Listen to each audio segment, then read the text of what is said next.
for your very kind intervention, and again, we appreciate very nice ideas you just shared with us. And of course, it's my honor to welcome you, the President, the Prime Minister, Congressman Hoyer, ambassadors, my fellow parliamentarians, colleagues, friends. Our Parliamentary Assembly has held annual sessions in the 3 countries surrounding Luxembourg. But this is the first time holding a meeting in this country, so this is a real pleasure. On behalf of the Assembly, I extend heartfelt thanks to our hosts and to the President of the Chamber of Deputies and the Prime Minister again. And of course, he is not in this room, but I would also like to thank His Royal Highness Grand Duke Henri. We had a memorable meeting 2 months ago, and I look forward to meeting once again tomorrow. And it has only been a couple of months since the passing of his father, His Royal Highness Grand Duke Jean. And here, let us extend sincere condolences to all of Luxembourg for this loss. With a population of just over 600,000, this prosperous state reminds us that all countries, big and small, have an equal voice in this organization.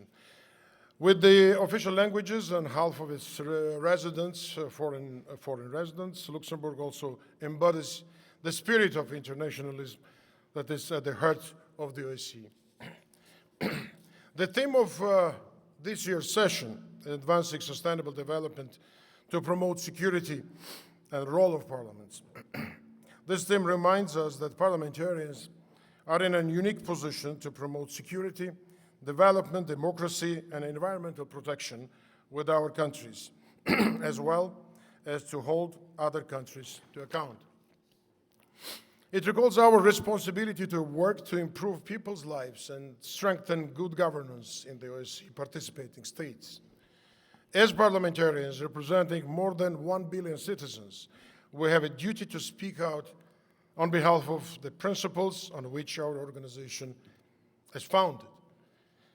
More than 40 years ago, the signatories of the Helsinki Accords called for the enhancement of the UN role in strengthening international peace and promoting solutions to international problems. Since then, through the UN system, countries of the world have taken great steps toward addressing common challenges such as arms control, migration, climate change, and combating corruption. Governments have negotiated multilateral agreements, and global leaders have committed to take specific actions in order to meet economic and good governance goals and to protect the planet's health.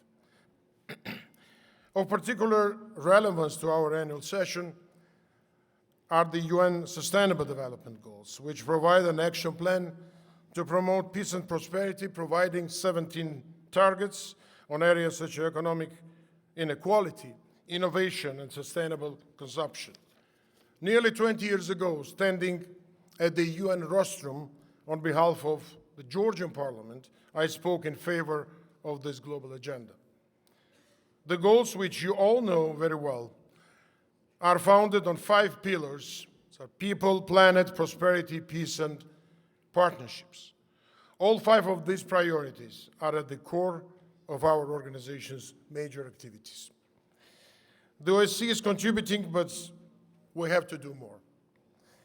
We can use the potential of our 57 participating states, our partners, and our field missions to keep the development goals high on our agenda.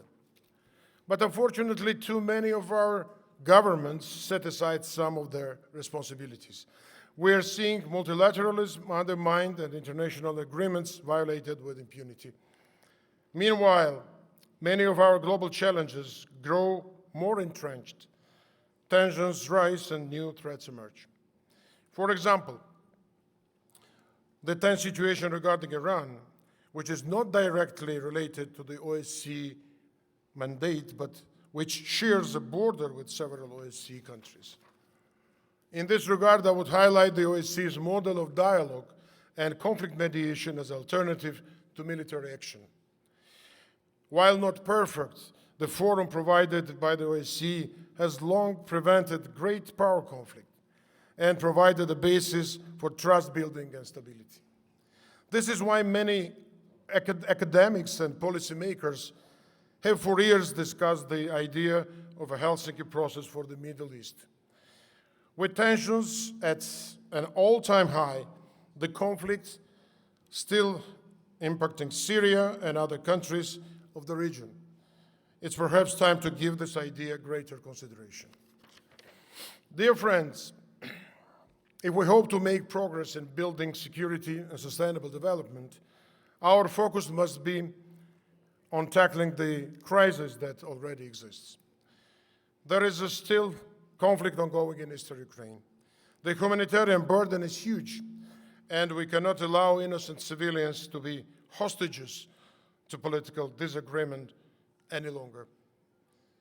We must step up efforts to create a safe environment for the people in the Donbass.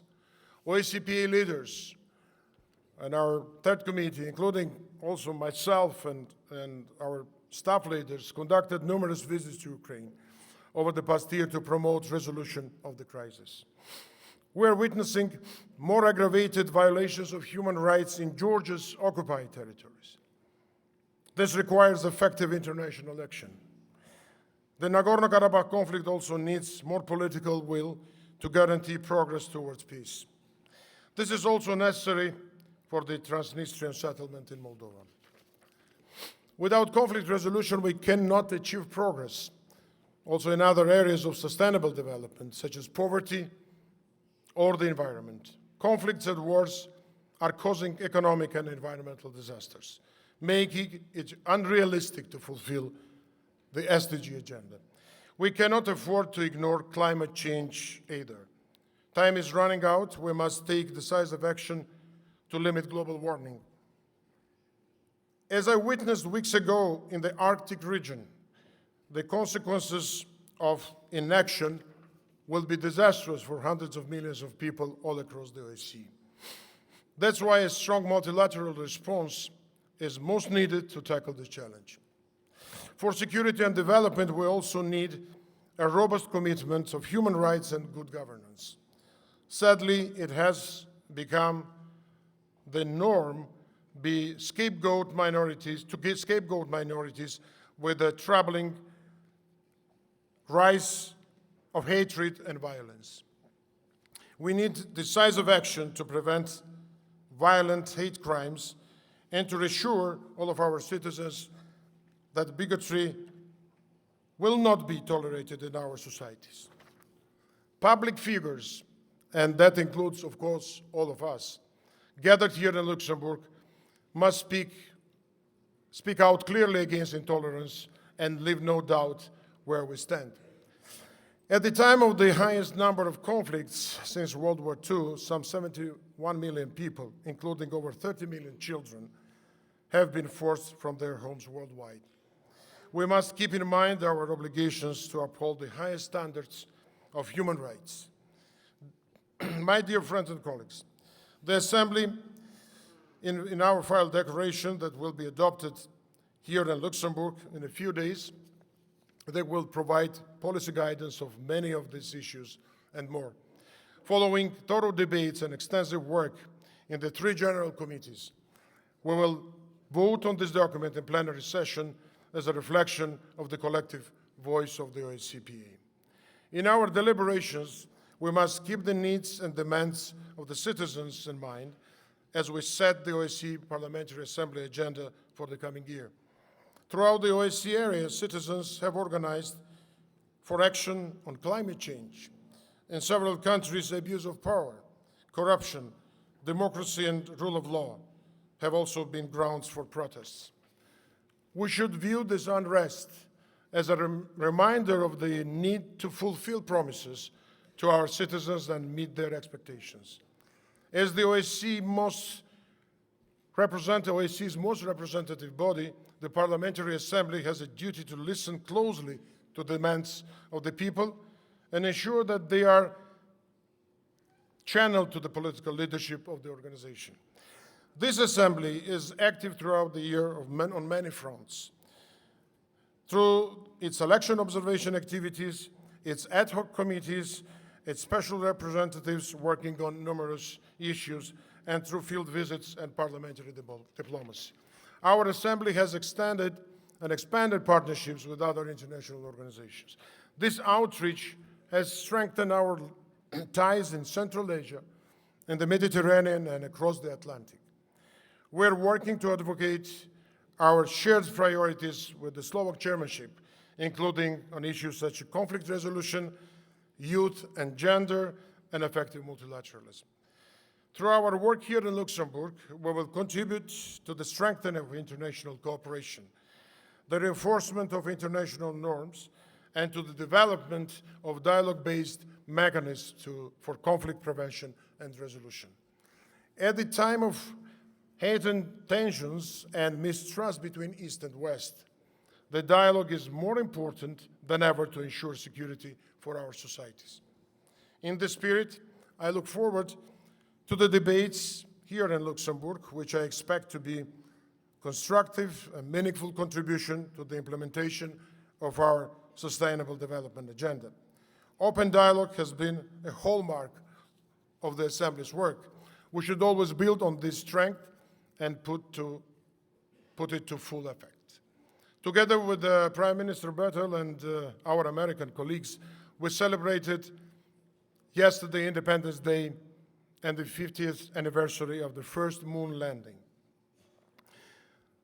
This reminded us that what may only be a distant idea can become a concrete reality if we work hard toward it.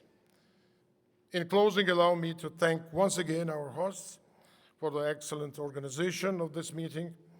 And let us not forget the work, of course, our International Secretariat. In recognition of this good work, Roberto Montella was re-elected today as Secretary General. Congratulations, Roberto. And thank you, dear colleagues, for being here and for the confidence you have placed in me as President of the Assembly. I look forward to working with you in the spirit of shared values, cooperation, and friendship. I believe that together we can make a difference. Thank you very much.